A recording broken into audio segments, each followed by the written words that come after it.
This is our planet of the apps, a whole new world where apps and mobile technology form an integral part of our everyday lives. From helping us with everyday tasks to entertaining us at the bus stop to some things that are just plain amazing.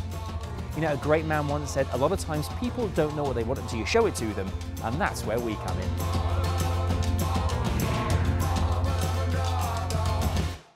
Throughout the course of the series, we've learned all about social networking and its app-related tomfoolery, but we've yet to touch on one of the most fundamental consequences of living online.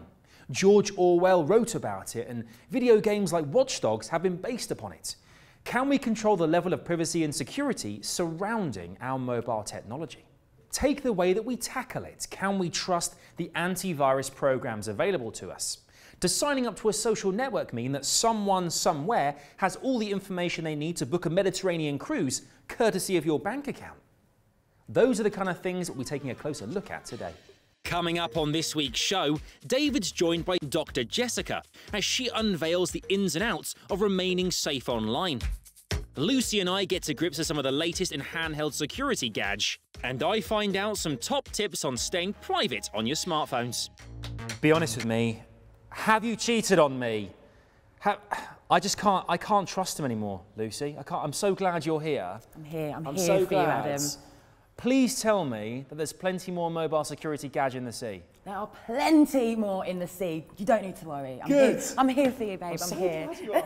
Okay, well, we've got some gadgets on the table here right now. We do. Some exciting gadgets, actually. Yeah, we do. The first one is FLIR 1. What is FLIR? Okay, so if I say the words thermal imaging to you, Adam, what pops into the brain?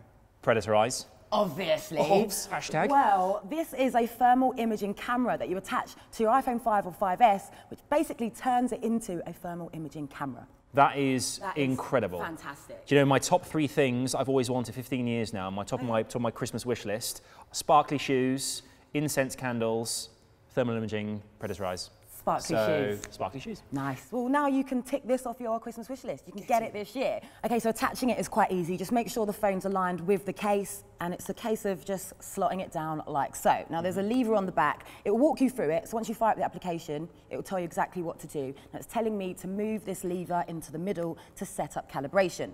This light needs to go from red to green. Green means go. Red green means go. Come on, green. Come on, green. Yeah, it's green. Green dot. That's okay, good. So next it's telling me to now pull the lever down. Okay. This is calibrating it further. It's now done that. Tuning complete. Release the handle.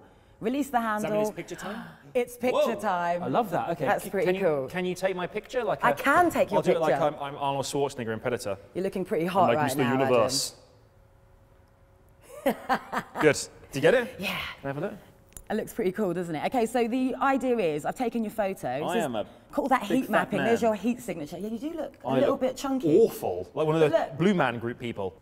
So when you're looking at the image, you can basically scroll down to see the original VGA image. So you can take a look at the original image with the heat mapping on top of it. Yeah, that's quite cool, isn't it? That's really nice. Yeah. So looking at the thermal imaging here, I mean, you could use this for multiple different things, really. You could use it to, I don't know, if you're allergic to cats, you could find mice in the house. You could find mice. You could find your cat in the back garden. Yeah. It's great for checking out leaky pipes, perhaps, maybe your insulation at home. So there's kind of practical elements to it, as well as having loads of fun. Okay, love that. That's great. So next thing on the table here, we've got what looks like the lamp from the Pixar films.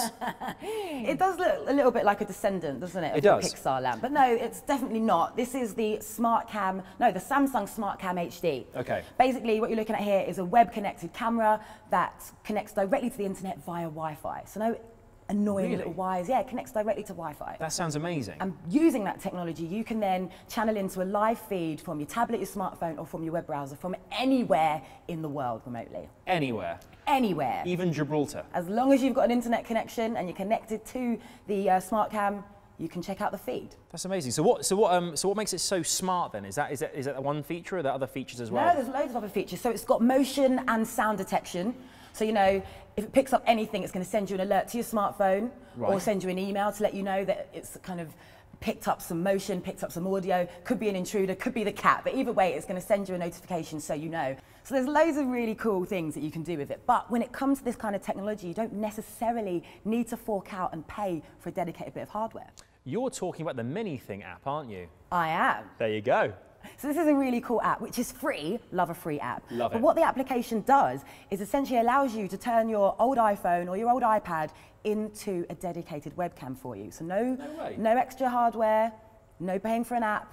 All that technology is in your home, and then you download an app from the App Store. That's amazing. Yes, it's iOS only. Right. So I'm going to fire up the app now, so the footage comes onto the phone, but I'm using this iPad as a webcam. Amazing. So you can ultimately, you don't need any of this kind of technology. You've got it right there. That's amazing. I've got an old iPad. Yeah. I could be using ManyThing right now to monitor my home. It's just sitting around collecting dust doing nothing. And then for a lot of people, this is the case. You know, they've got an old iPad, they've upgraded, they're not sure whether to sell it, maybe the kids sometimes use it, but this is another great use for it. I just want to make sure that I heard you correctly. This is a free download. Completely free of charge. It's music to my ears, Lucy. That's amazing. On that note, I think we should close the show there. Thank you for joining us on our venture into mobile security. On a personal note, I would make sure to avoid anyone that goes by the name Dodger or has special mind powers like Professor X who can read your password data. Safety first, Lucy, obviously. Do make sure to join us again next week. It's our final episode of the season. Myself, David and Lucy are looking back at the best bits across this season's Planet of the Apps. We'll see you then. Bye-bye.